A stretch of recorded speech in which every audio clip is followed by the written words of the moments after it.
A ground invasion of Gaza appears imminent as troops and tanks circle the enclave. Fighting on the border, the Israeli Prime Minister has warned his troops that his people were in a battle for their lives and said the war against Hamas is do or die. Let's go straight to Tel Aviv now, where GB News' Home and Security Editor Mark White is there. Good morning, Mark. President Biden has tweeted overnight and he says that there is going to be continuing aid for Palestinians now.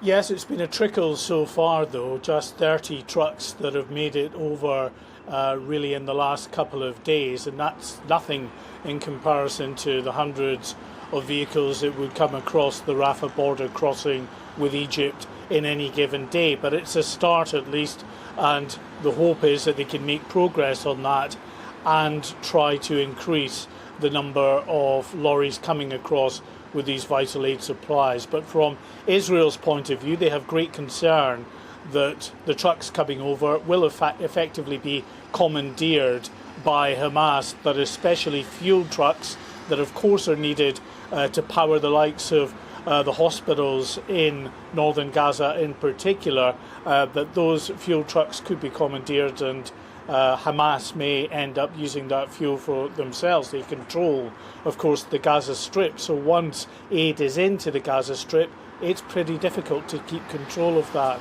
Now, in terms of what's been happening overnight, I have to say that we've gone now 11 hours without any rocket attacks into Israel, which is highly unusual. Yesterday I was standing here just about this time. Rockets had come into southern Israel, as is the norm. There was a rocket barrage here into southern Tel Aviv as well. And throughout the day, sustained rocket attacks, which seemed to be in some way a reaction to the intensification of the Israeli airstrikes in Gaza to try to take out those Hamas targets. So far, as I say, no rockets have come over this morning. Mark, we've been talking about the possibility of a ground invasion for several days now, with IDF soldiers gathering on the border with Gaza. But we've got this rhetoric now from Benjamin Netanyahu telling his troops that they are in the battle for their lives and the war against Hamas was do or die. Do we now feel as though this is imminent? Well, it could well be, but we won't be party to that. Israel will go in of a time of their choosing. There are several complicated factors. Of course, there are the hostages, more than 200, still being held in and around Gaza. So, yes, they've got to try to give time to negotiations to see if they can get those hostages freed. They've also, as best they can, got to try to determine where they are and whether any ground war would actually cause more harm than good to those hostages.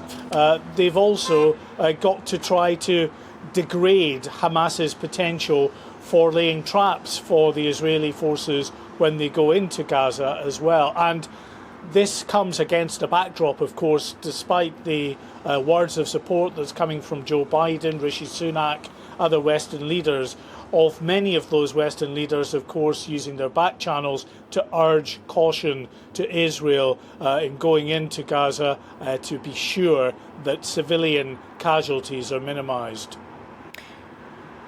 Benjamin Netanyahu must also be conscious of the fact that if and when this ground invasion begins, the war could open up on multiple fronts. I mean, we've had Iran warning Israel and the US that the Middle East may go out of control if military action continues. That's quite a warning, isn't it?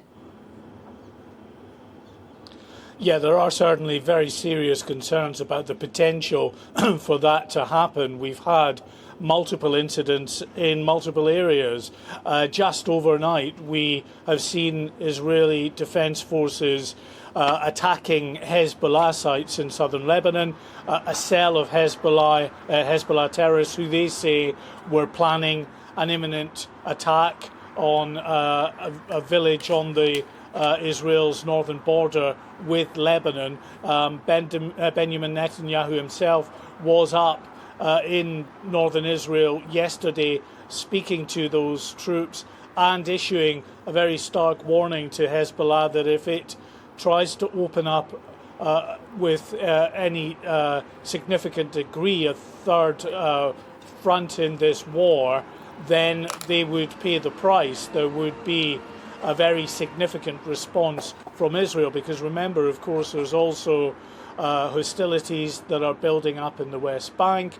We've seen attacks on American bases, infrastructure in Syria and Iraq. There were missiles that were fired from Yemen that the Americans took out with one of their destroyers in the Red Sea, that it was believed may well have been heading up to Israel as well. So yes, very significant tensions here, and a lot of concern that multiple fronts in this war could open up, and not just the war in Gaza. Mark White, GB News' Home and Security Editor, live for us in Tel Aviv this morning. Thank you.